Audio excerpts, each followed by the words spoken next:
Hello everyone, it's Shane Kanto, your Wasteland reviewer, and I'm here to review Veuve Clicquot. And this is a new drama from director Thomas Napper. And this is from a screenplay from Aaron Dignam.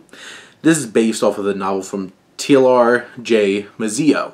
And this film focuses on Veuve Clicquot, who was the wife to the big heir to a champagne and wine brewery and winery, and she winds up taking things over after her husband's death.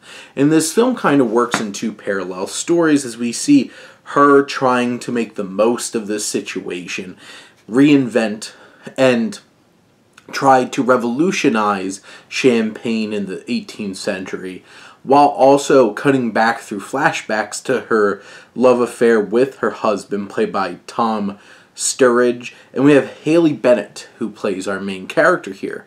Haley Bennett, who gets a lot of comparisons, like looks-wise, like Jennifer Lawrence, and she's been in quite a few films where she was a big standout, whether it was films like Swallow or Cyrano. And here she really has to do a lot in terms of, there's a lot of grief here. This is like a sad, somber, melancholic kind of period piece. Everybody's wearing dark colors. It's like black everywhere.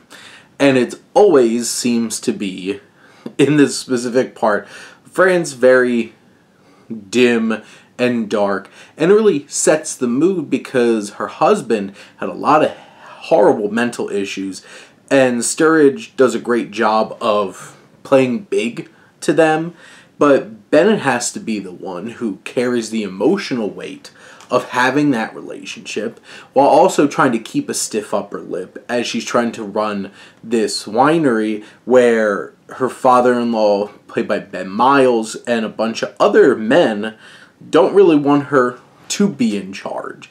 And there's a lot of adversity there. You have Sam Riley, who plays her wine merchant, and there's a budding romance there. That romance, I don't know, didn't really feel as significant as I think the film was trying to make it feel. I think Sam Riley is a charismatic actor. Haley Bennett's doing a great job anchoring this film. It just felt a bit needless. And this film does deal with heavy issues like mental illness and grief and a lot of sexism. And this film navigates those themes in an impressive way on the backs of its strong performances. I think Napper creates the right kind of tone that's right for this story. It is, like I said, somber and sad, and there's a lot of emotional weight there. There's a lot of scary moments in terms of like an emotional standpoint between Bennett and the Sturridge in these times where it's like you see their beautiful romance, you really buy into it, but then you see the descent of it. And it gets extremely uncomfortable to the point of his end that is so poignant and impactful.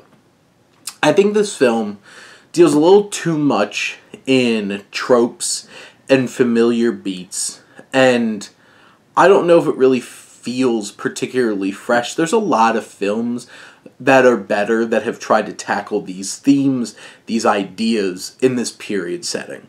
But I do think that Haley Bennett gives a fantastic performance, and the great rest of the cast, Sturridge, Miles, Riley, anchoring the film as well. So in the end, I feel like this is a film that, if you're really into period dramas, it has all the trappings you want, and some strong ones at that. But I don't think this is the kind of film that's really going to elevate past, those who really like period dramas. It really sits back in that. It is a little less whimsical than a lot of these kinds of films. It is much more of like a dour time, but I do think the emotion is there, and it might make you feel a few things along the way. But those are my thoughts on Veuve Clicquot. Let me know what you think, and let's talk some movies. But thank you as always for tuning in and supporting your Wasteland reviewer.